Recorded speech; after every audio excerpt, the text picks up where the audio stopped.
Hello, everybody, and welcome back. We are here at Stretch Pilates. This is Karen, I'm Jenna, and we're going to lead you through some movement today with an upper body focus. So, Karen, just standing on your mat with softness in your knees, your lower abdominals are scooped and engaged, and the scapula are set on your back. And you turn your hands to palms face backwards, and on an inhale, float your arms forward for me, keeping your ribs lovely and low, pulled into your abdomen and squashed into your back. The arms will lift even higher, higher, higher, until you feel that flaring want to take place in your ribs, but you won't let it happen. Open the arms out now to the sides, circumducting your arms, widening the shoulder blades, lower your hands all the way down to your sides. Flip your palms to face backwards. Set your scapula and establish a nice connection of wide ribs and ribs low. Lift the arms, palms are down, up, up, up, up, up, up, up. Palms shine forward. Ribs are in, abs are in, softness in the knees. Open the arms, really trying to stretch your fingertips to the side of the room. And then lower your hands. Good. We're going to go again, floating those arms up. And I realize now we're probably cutting your arms off. Open wide.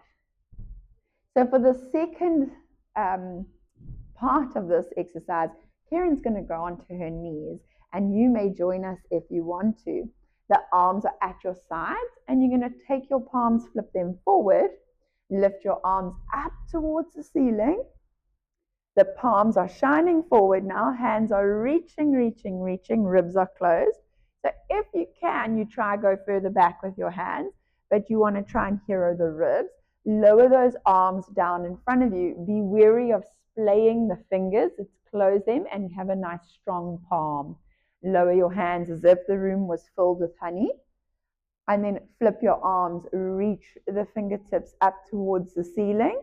Close the fingers, press through space, lowering those arms. Be mindful of the wrists doing all sorts of things. And then twist the hands and lift the arms up. Lower, lower, lower. Good. If you're standing, not a problem. You're going to do a roll down, everybody, curling the spine down towards the mat. And when your hands get close to the floor, you walk your hands forward into a push-up position. If you were on your knees, it's a chance for you to tuck your toes and straighten the legs into a push-up position. So everybody is in a full, Karen, men's, man's, also a ladies push-up. Hold yourself there. You want to elongate the spine, squeeze the scapula together, but draw in the tummy so that you don't drop your hips. We hold for 5, 4, tightness in the legs, 2, 1, and then lower onto your knees. Push your bottom back for a rest position. Hold it here. So this is rest between spending time on your hands, and rest might look different for you come the second time round. So we rock back into 4-point kneeling, tuck your toes underneath you, push back into a push-up position. Hold yourself here. There's an option to stay on your knees in this push-up position if you're finding it too hard, but it's good to challenge yourself and spend time here. Tightness everywhere, elongation of the spine. And so in 5 odd seconds, you're going to find your rest. But rest for Karen today is going to be lifting her bottom up in the air and pushing back into a downward dog.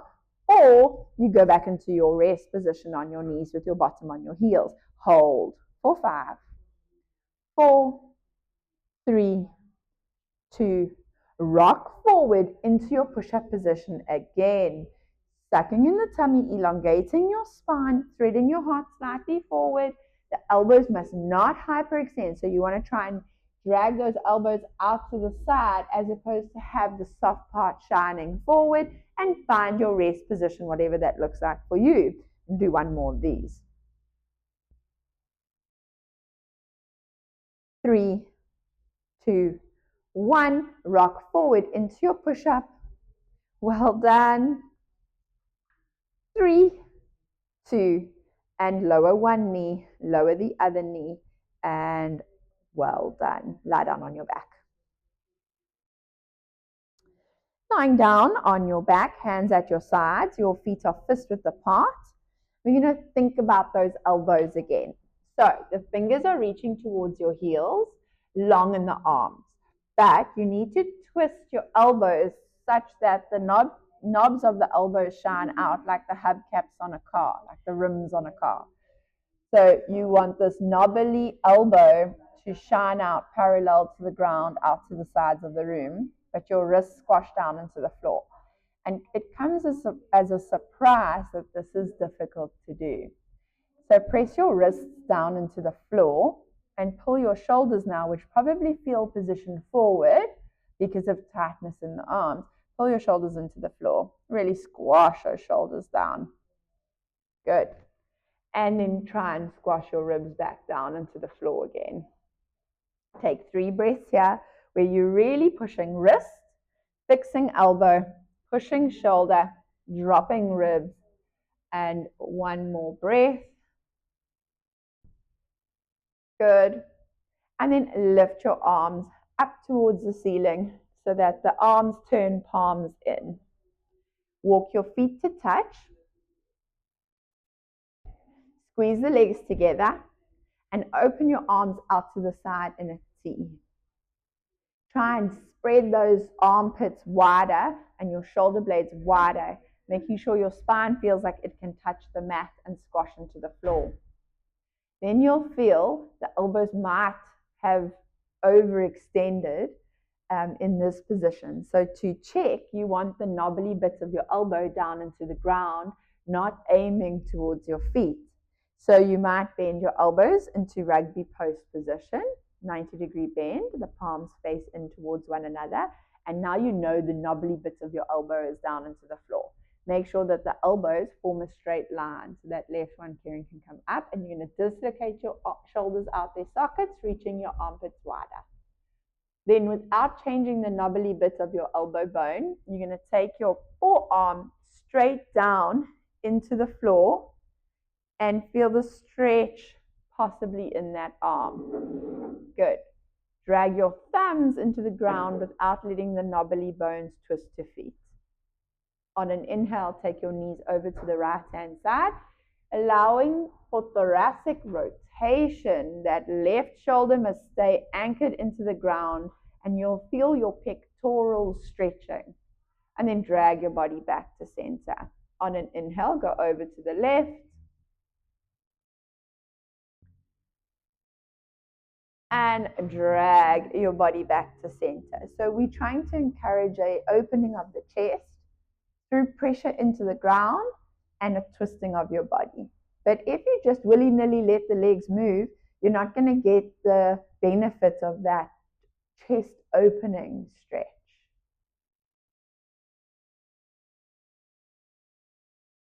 Good. And then just finish with 2 more. And last one.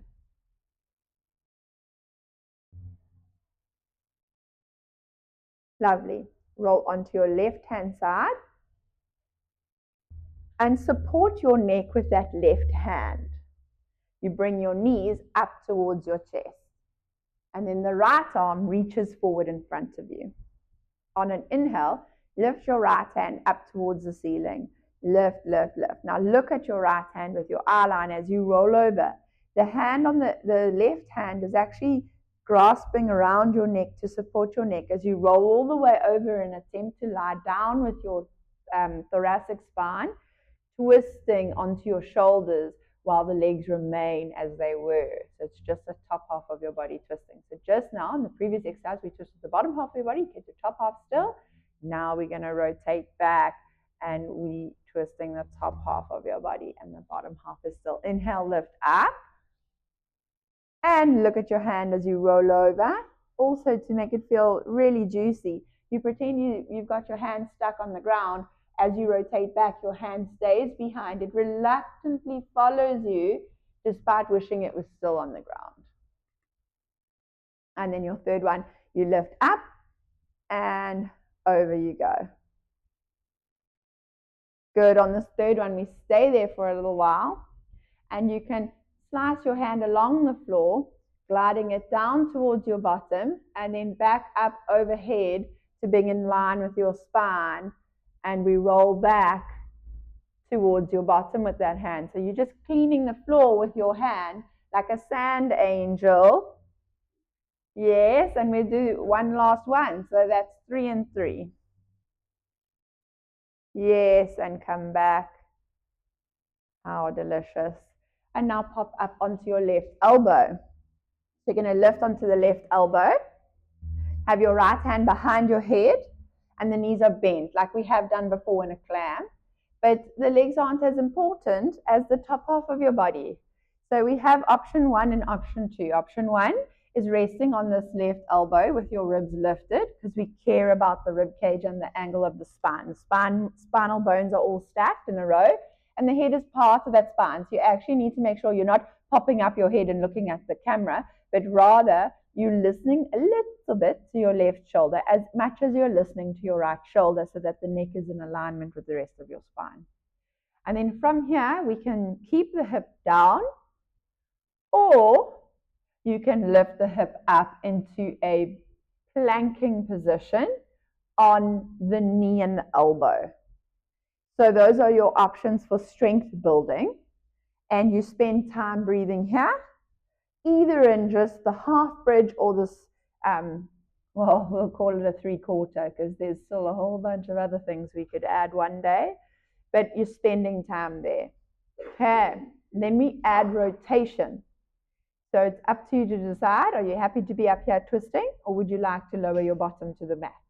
On an exhale, we'll twist, twist, twist, twist, twist, taking your elbow to your palm. So the right elbow goes to left palm, but there's still height in your body. You're picking yourself up off that mat and then unravel into a plank. Good.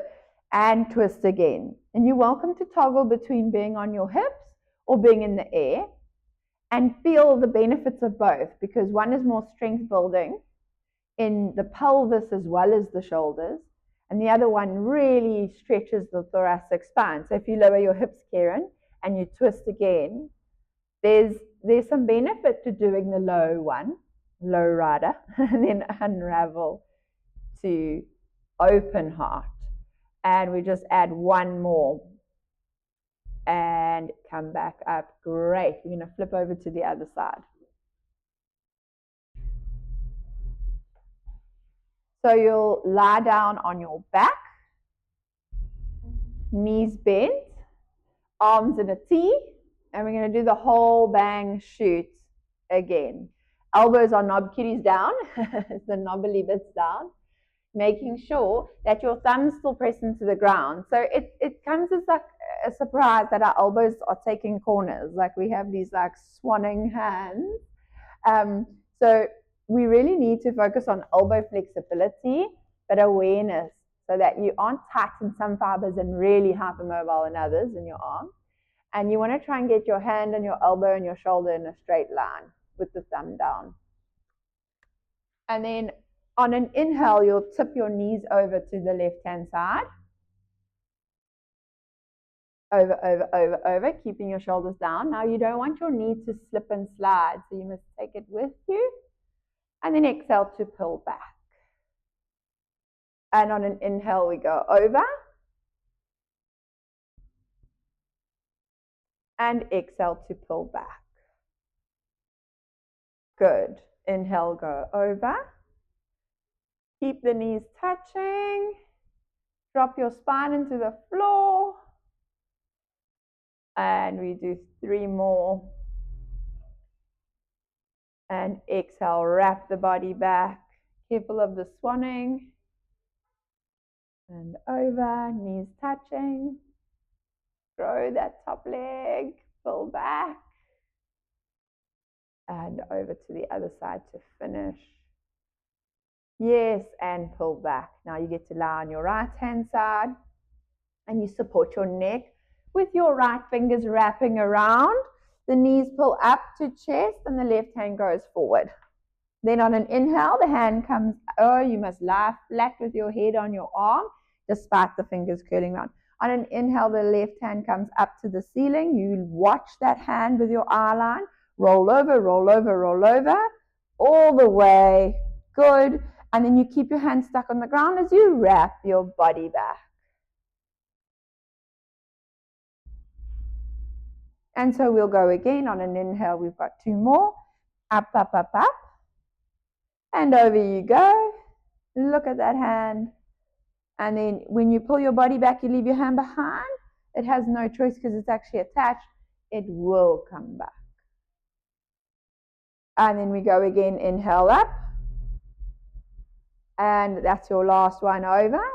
You're going to stay there and trace the hand down towards your buttocks and try and get on the floor and swing that arm like a sand angel over your head until you're lying down stacked. And just creep forward a little bit for me, Karen. And then circle the hand back. So you were in a straight line. You're going to sand angel that hand back. Move your body, Karen, slightly forward so that you can. No, so I'm just meaning if you want to miss the boxy, babes, you're going to need to shift yourself and then you're going to trace the hand.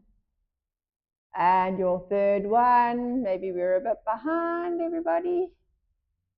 We're getting there. So delicious. And then trace back. Yes, and we pop onto your right elbow and we meet at the top. We have choices. You can lift the ribs and just be here and happy, hand behind head, or pick up your bottom, shove your pelvis forward in a side plank with your bum clenching and your pubic bone shoving. Your head is back. Your elbow has to be forward, okay? So you want to learn about where to put your scapula, shoulder blades on your back. So you have to have that elbow in your peripheral vision. Otherwise, you've overflared and your scapula, shoulder blade, is not happy on your back. It needs to be wide and slightly rounded to sit congruently on the ribs, which are rounded. And so we have choices. We just stay here, and I'm wasting time on purpose so that you spend time on your elbow. Push your hips forward. Or if you're on your bottom, you spend time on your elbow, just with less weight through it. And then we add the rotation either up or down. So you twist, and if you're twisting that left elbow to the right hand, you still want to imagine there's height in the rib cage. And then you unravel, but press the pelvis forward if you're planking and your head goes back. And then you twist. And unravel. And so we go again, but we do have an option of lowering ourselves back down to feel what the benefit of doing it with a shorter range. So between the pelvis and the shoulder is the only range, potential range for the spine. So you are possibly more focused in that spinal rotation when you're on your pelvis, when you're on your hip, then when you have all that thigh to like play with. And I won't say the word cheat, but compensate was what we're going to land on. And last one, very nice. Moving back to 4-point kneeling, our line is down at your fingertips. Those of you with wrist issues, it's often a thumb problem, but we can address that another time. You could roll up your mat and just elevate the heels of the hands slightly so that you have a downward sloping palm. That really, really helps. Expose your chest forward and thread that heart forward so that you flatten out the roundness in the thoracic. Our line still gazes down, but the neck is long. And then you want to stick out your bottom. Good. Even though your bottom is stuck out, you're still co-contracting the muscles around the glutes. So you haven't changed the shape of the spine because your bum's tight. Instead, your bum is tight because you're willing it to be tight. And then on an inhale, you're going to bend the elbows against the sides of your ribs. So you bend your elbows backwards. So the knobbly bit of the elbows pointing at your thighs, and your face moves forward over the fingertips and then press to straight. There's a tendency for us all to rock back. So show me a bad one, Karen, where you rock back and bend the elbows and your face is now on your thumbs. And that you actually get away with murder there. Let's take ourselves into the work. So you bend your body weight forward and press to straight. And you bend your body weight forward and push to straight. And we'll do 5 more of these. But if you're looking for more, you're welcome to do the exact same exercise, but on your toes in a straight body. So if you want to step back here and show us one or two, this is so mean. She's not mentally prepared. And so her elbows will still scrape her sides, and she'll give me one more.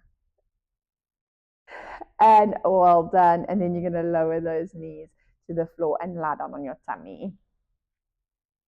And so we're going to do a rotator cuff strengthening exercise, a postural correction exercise, all combined in one. On your tummy, please, elbows in a W position. So the hands move off of the mat. And so they're quite far from the temples, but in line with the temples. And the elbows are low. So you're in a baby what? A W. If I took an aerial photo of your body, it would look like your arms formed a W.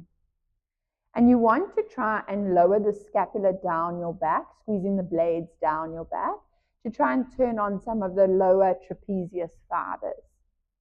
And we're going to pull the shoulders away from your ears to turn off your upper trapezius. And then squash your elbows into the floor, and that will actually turn on the external rotators.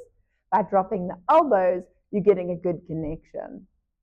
And then it might or might not be in your wheelhouse to imagine lifting from the elbow to the fingertips in a straight line, the forearm. So you might be able to clear the ground under your wrists.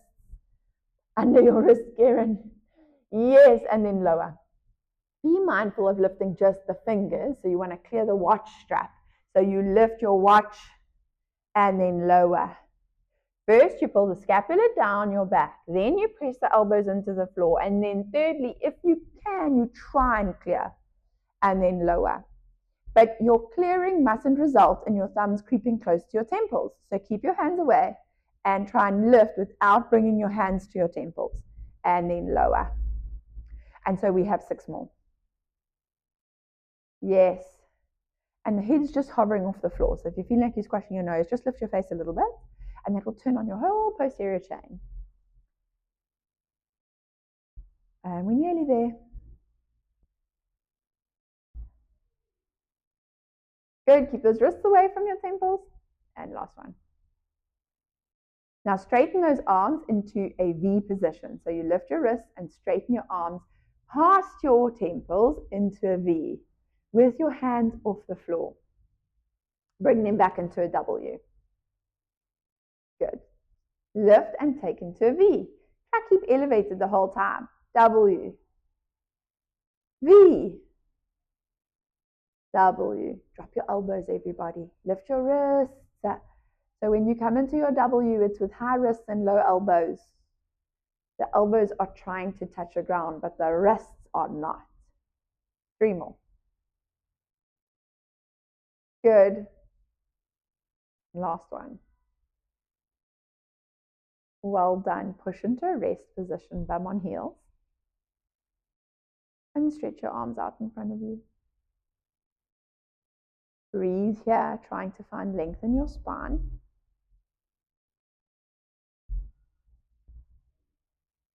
And then walk your hands to the right-hand side, taking your hands off of the mat to the right.